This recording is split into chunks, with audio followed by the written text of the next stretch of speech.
So how does hypnosis work? What exactly happens to our mind as we slow down conscious thinking so the unconscious or subconscious mind can express itself with its full capacity?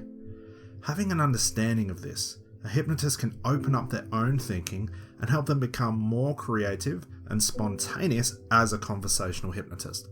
Hello again, it's Scott Jansen from the Conversational Hypnosis Academy, and now we turn our attention to how hypnosis actually works. So how does it work? How is it that a skilled hypnotherapist or hypnotist can say, do, create certain things that allows a subject to experience what we know as trance? Well, let's look at hypnosis like this. We all, as human beings, have an unconscious or subconscious mind. We also have a conscious mind.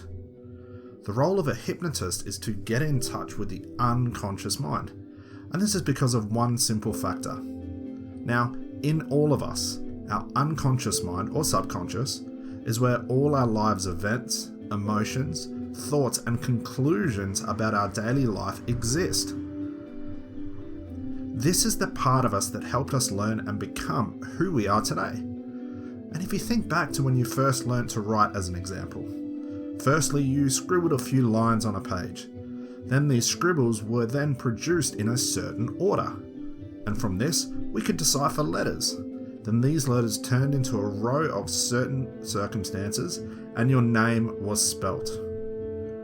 Although we take this for granted now, where we can write, draw, and even produce long paragraphs without thinking, it was our unconscious mind that stored these learnings and everything else so as to become useful when we needed this skill again. So when it comes to needing to write and do things, we don't have to hunt around in our mind to find this learning lessons. It's always there for us when we need it. It's like turning on a light switch. The bulb just turns on, and so does this lesson. So how does hypnosis work in the context of hypnotizing a subject? Well, realistically, there are 3 steps to this process, and these are the basics. Step 1, we need attention. Step 2, we need to bypass the conscious mind. And step 3, we need to stimulate or interact with the expression of the unconscious mind. The attention of the conscious mind is the key for this first step. We must gather all the attention of a subject for hypnosis to work. And when we say hypnosis, we mean the activity of the unconscious mind.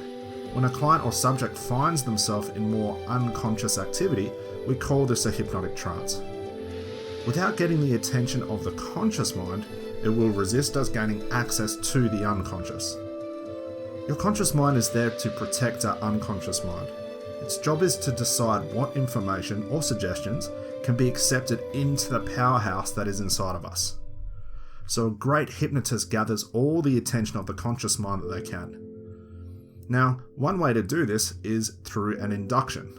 The induction is a way to distract the conscious mind, and this is done with language, overload of information, shock, surprise, stories, analogies, riddles, or even relaxation. And once this is done, the goal now is to keep distracting the conscious mind so the hypnotist can talk directly to the unconscious. This talking or interacting with the unconscious mind allows the unconscious to build on the trance that the client is experiencing and can feel. If the hypnotist does not get to the unconscious mind where trance is, hypnosis will never exist. Think of it like a bottle of water. If you wanted to pour the water out, you would tip the bottle upside down. But if you do not take the lid off the conscious mind, the water will remain inside the bottle, and the water is the unconscious. We must unscrew the lid to let the water out. It's at this stage when the hypnotist has access to the unconscious. Then the hypnotist uses suggestions, stories, and steps to create a new understanding of an addiction, a problem, a habit, or just a simple conclusion about something that is not desired in a client's life anymore. So let's recap. How does hypnosis work? We must get the attention of the conscious mind, distract it, and gain the attention of the unconscious.